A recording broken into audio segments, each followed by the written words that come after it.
is my husband, but also tech co-founder and CEO of both Law Switch and Family Property. I'm very blessed to have him from a tech perspective, but also a husband. And he'll be sharing today about what you can automate through using Law Switch and Family Property, and how to do that. And also give you a sneak preview on some things we're hoping to launch this year. So I'll hand you over to Tim. I'm going to have to mute because we are in the same area. So I won't be interacting verbally during this talk, just via the chat if necessary. Thanks, and hand over to Tim. Okay, yeah. Sorry, can you just put your sound down? Sorry, just getting the tech stuff working.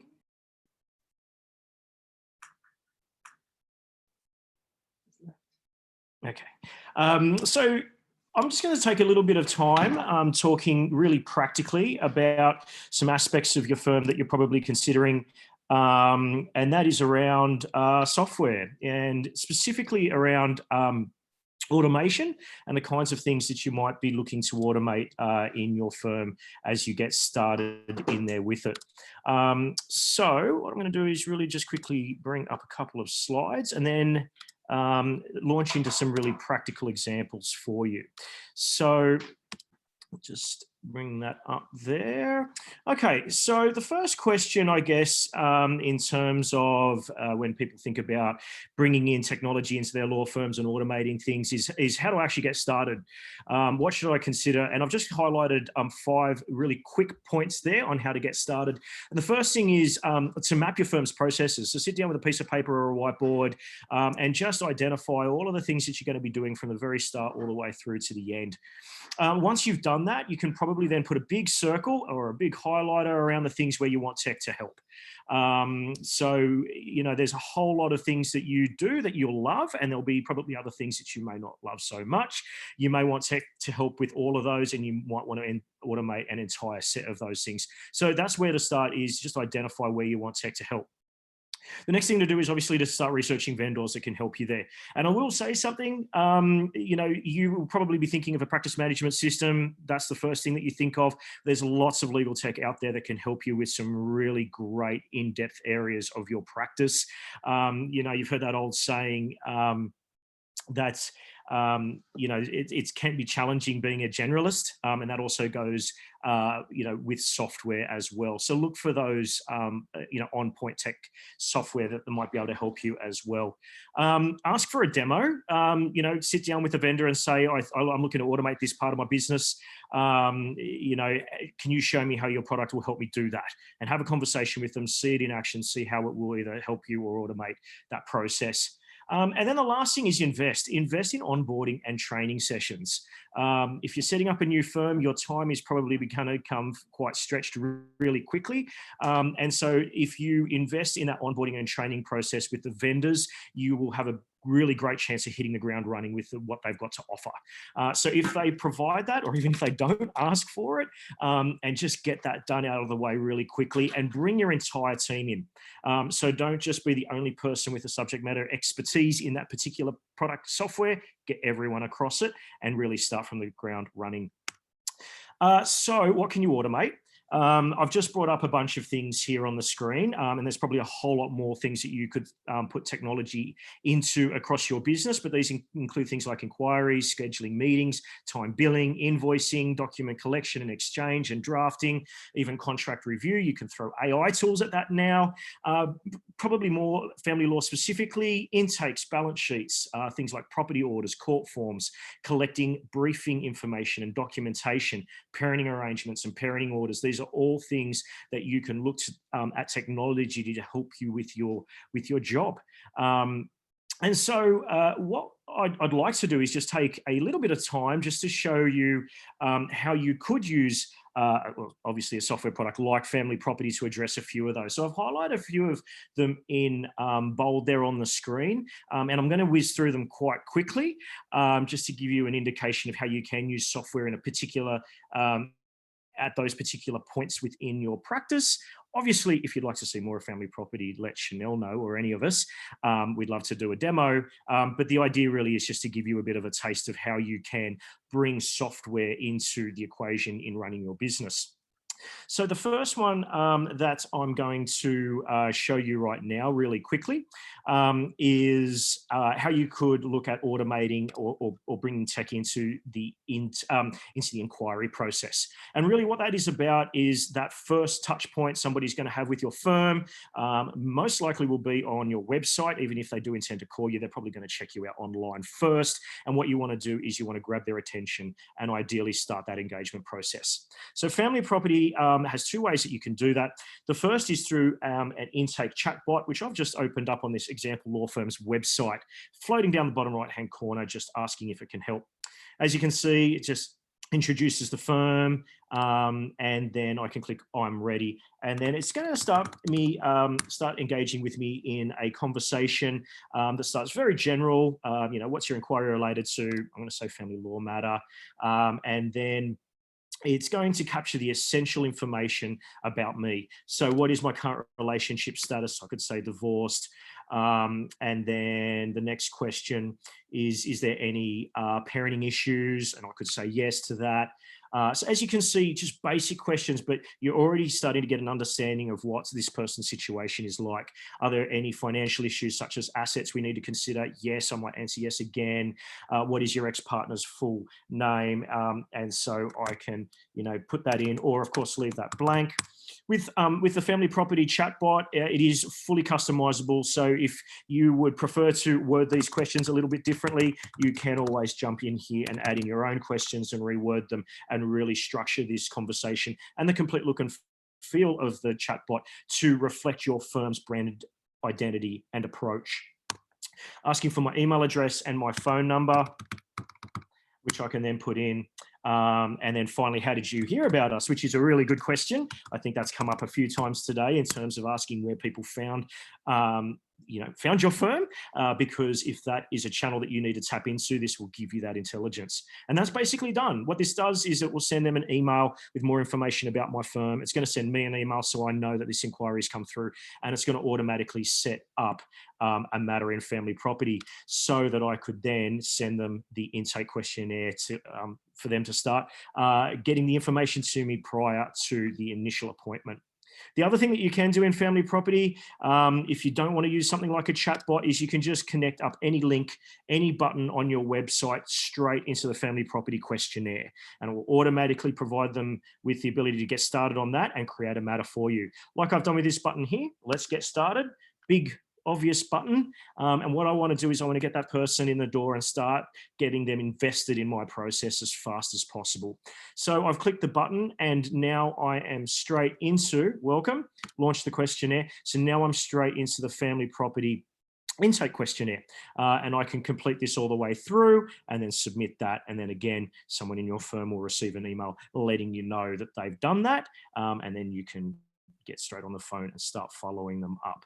So this is a few ways I've shown you here where you can start automating that inquiry handling process and also lead people automatically into your intake process so that those emails and the way that they can get started is all online. I think COVID has shown us quite obviously that people are now comfortable and want to work online. They want to start engaging with professionals online.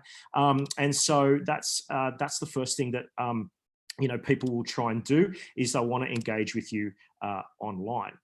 The next thing that I want to show you is just open up the questionnaire and show you that in a little bit more detail. So show you how you can actually start automating that process. So I've opened up this matter here. And what you can see in the Family Property example here is that it's a very comprehensive financial intake. It covers everything from personal details, relationship, do they have any children and who are they, living arrangements, are they living in the same roof or renting, and how, who are the children living with, income, assets and super. There's whole entire questions to help you understand what their asset pool looks like, and it supports simple asset pools and also complicated ones that might have businesses and trusts. Then, of course, what is owed or liabilities, they can enter in those details. And people can complete this in their own space and time. They don't need to be sitting in front of a laptop or a computer. They can do it on their mobile phone, on the couch at night, when that might be the only time they've got to do it. And so they can work their way all the way through, answering questions around contributions, what they brought into the relationship, what did their contributions during the relationship look like, and then into their future and how that they might believe that that is impacted. And then when they're ready, they can just submit that to you. The great thing about the family property questionnaire itself is that it allows you 2 passes at the questionnaire. So your clients can complete the questionnaire in their own space and time, and then you can sit down with your clients and review that information, filling in any gaps yourself, effectively as a second pass, which is really powerful way of handling your intake process comprehensively. Now, once you've finished doing the intake questionnaire, like I've just done that, and that's a fairly automated approach. I could have had somebody go all the way through, conducting the inquiry online through to completing the intake exercise without any interaction. I guess I'm fast forwarding a little bit. The next step is you're probably then going to move on and want to get started with a balance sheet. So with a balance sheet, obviously being family lawyers, you may already be using the family court's Word version. You might have built up an Excel spreadsheet version. The great thing about the family property balance sheet is that all of that information you've just captured in that inquiry stage and that intake stage just flows through the balance sheet. There's no double handling. It's all automated, and everything just comes through and is neatly arranged for you. Again, saving you a lot of time. The other great thing about this balance sheet is we've got a whole dev team that sit here day in, day out developing this, which means that we're putting best practice into this balance sheet. We're constantly listening to firms around Australia around what they want out of a balance sheet. And I honestly believe it can do much more than what you could probably achieve in a Word or an Excel balance sheet. The other thing is it looks pretty good. We've got feedback that our clients love showing this balance sheet in a screen share to their clients because it's a great visual tool to communicate what that balance sheet looks like. So what you do is you get busy, kind of obviously confirming identity, ownership, and value. You can add more assets, liabilities, and super funds if you need to in through here. It supports everything from sub-balance sheets for businesses and trusts, in-specie transfers. I can apply 50-50, 60-40 outcomes. I can split super. I can do all of that through it. It'll automate all of those hard, complex calculations. I haven't met many lawyers, to be honest with you, who say they love their calculator. So family property will certainly help you a lot with that.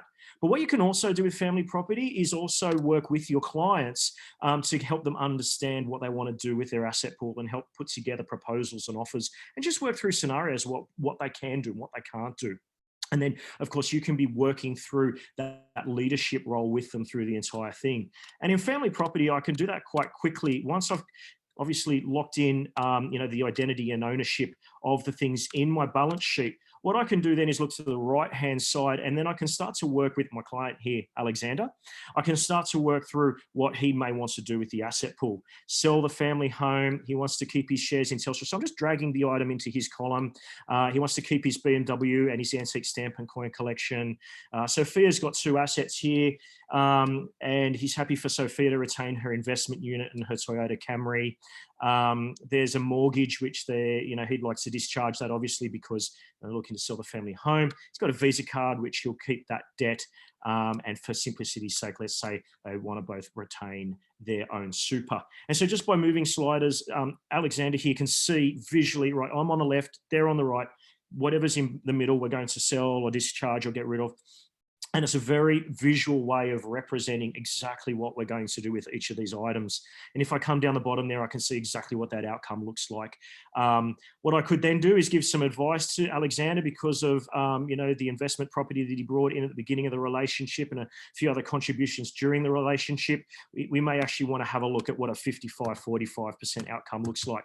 And I can just put that in and then get family property to calculate that outcome for me, complete with putting in cash adjustments and things like that to enable me to understand what that looks like and then communicate that to Alexander.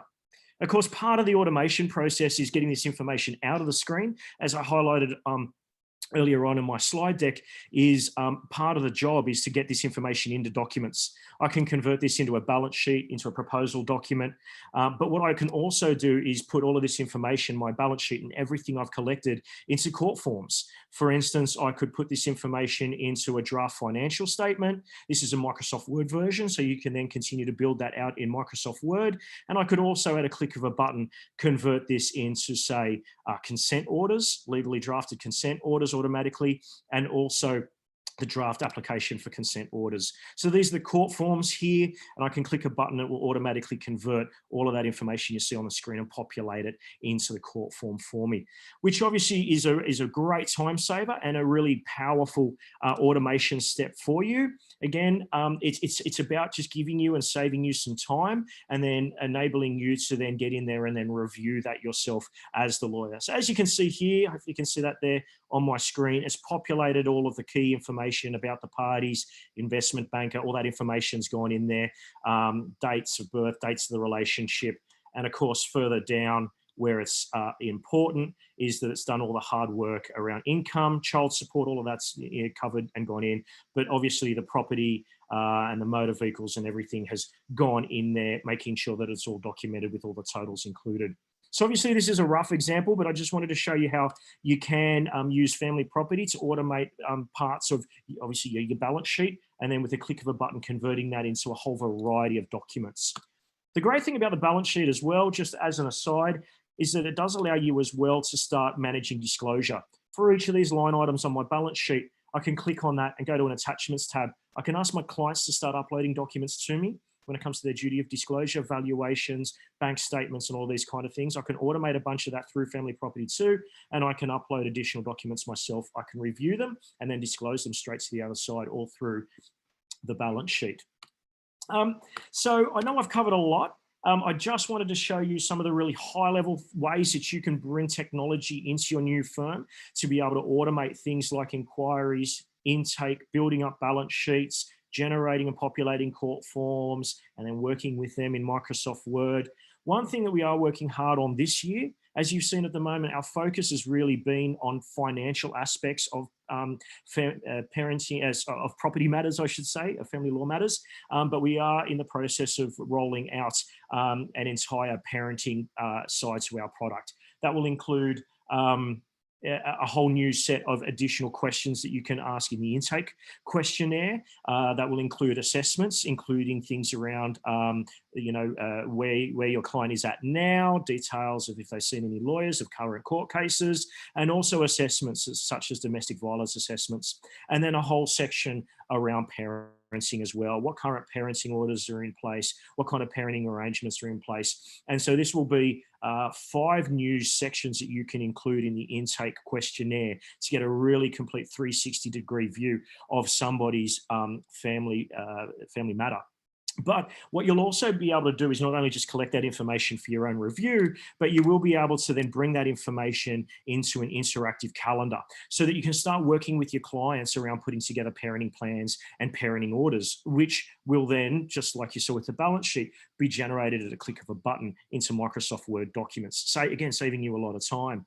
So what we'll be rolling out is this new tab here, the parenting tab, that will allow you to build up parenting schedules, review current arrangements, and generate parenting plans. As you can see, the 3 children have come straight across from the questionnaire. And if I click on a particular child, Maria in this case, I can review those details. And then what I can do is I can then start putting in the parenting arrangements. So the general schedule, I can define that as being, we want to, put together, alternating weeks, alternating weekends, or even specific periods where they've got some particular arrangement, Monday, Wednesday, Fridays. So I can define what the general schedule looks like, who it should commence with, define things like what is handover day and handover time. I can then do the same thing for school holidays. We can have different arrangements there for school holidays, again, defining details there. And then I can add in as many special periods as I like. These could be things like, obviously, Christmas, Easter, Australia Day that's coming up, children's birthdays, parents' birthdays, and you can then define rules around whether they're once-off arrangements, they're the same every single year, such as Easter and Christmas. Are we looking at having exclusive periods, share half the periods or something else. And then things like, is it a partial day arrangement where there's no overnight? Maybe it's a day visitation, and then whether it's going to alternate year to year. So you've got a lot of control. It's quite easy to use in terms of just selecting the date ranges and whether you want it to be on, off, exclusive, or whatever it might be. And then once you've put that information in, it's automatically going to plot that into the calendar for you. So you can see exactly which parent is going to have the children on which days, on overnight stays here. It'll automatically factor in. So this here, as you can see in this simple example, it's actually paused the current arrangement where Sophia's got the children because Alexander's going to have the children on Australia Day and then go back to Sophia. So it'll take care of all that kind of messy, pausing and then resuming arrangements to fit in those special events, and also those part day events as well. And what we're going to do with this as well, just to give you an idea, is that we're going to pre-build all of the dates across Australia in there so that you'll have all of the public holidays in there. You'll have also all of the school calendaring in there across all the different states, because they do vary state by state, so that we'll automatically know about all of the school terms and the non-school terms.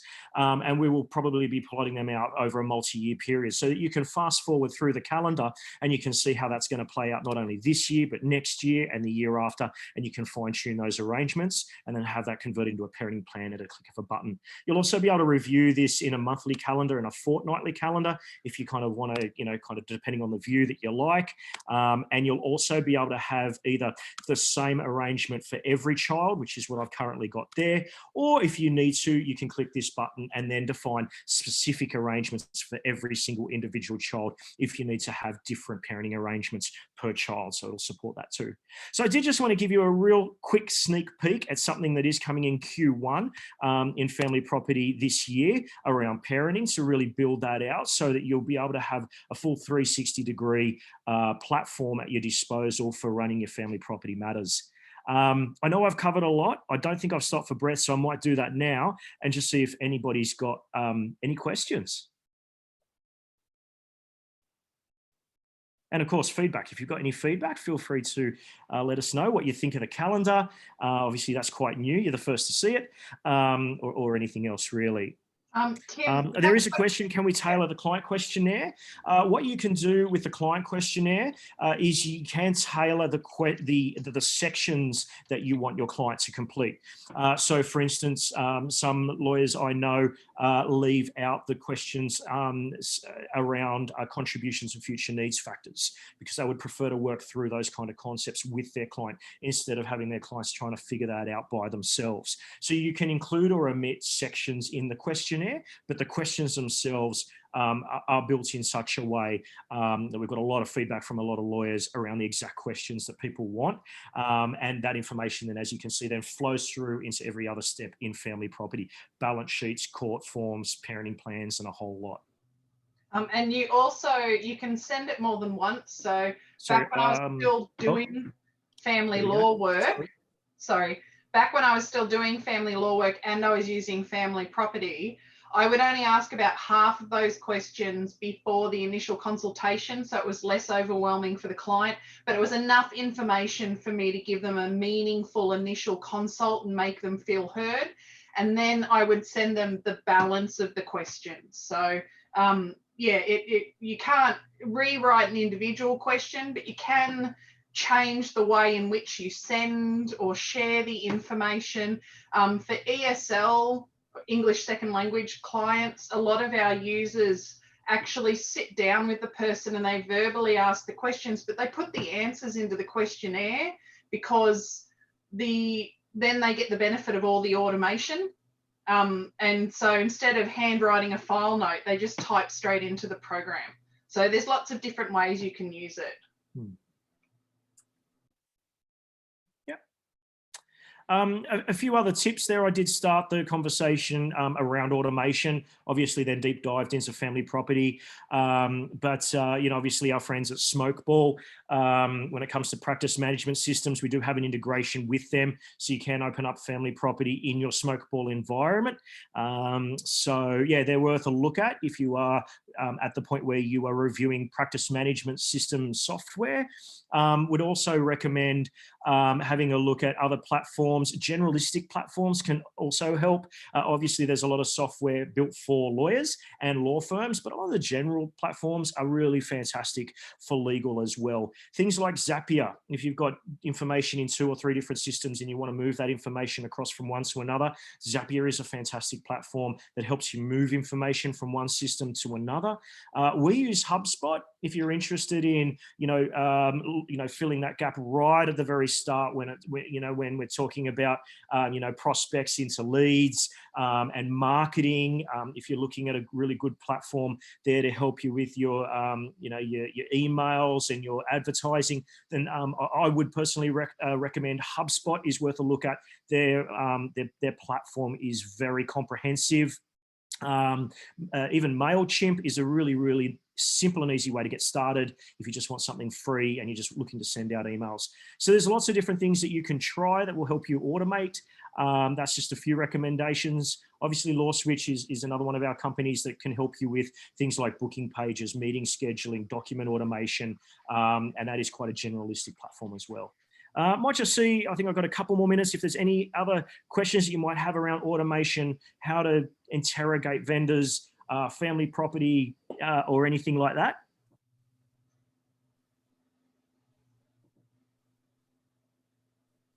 No, all good. I think we'll leave it there, and I'll hand it back over to you, Janice, to keep going. Okay, thanks. So thanks for that, Tim. I was going to ask him a question, and then I thought, no, Deb's about to answer it actually, about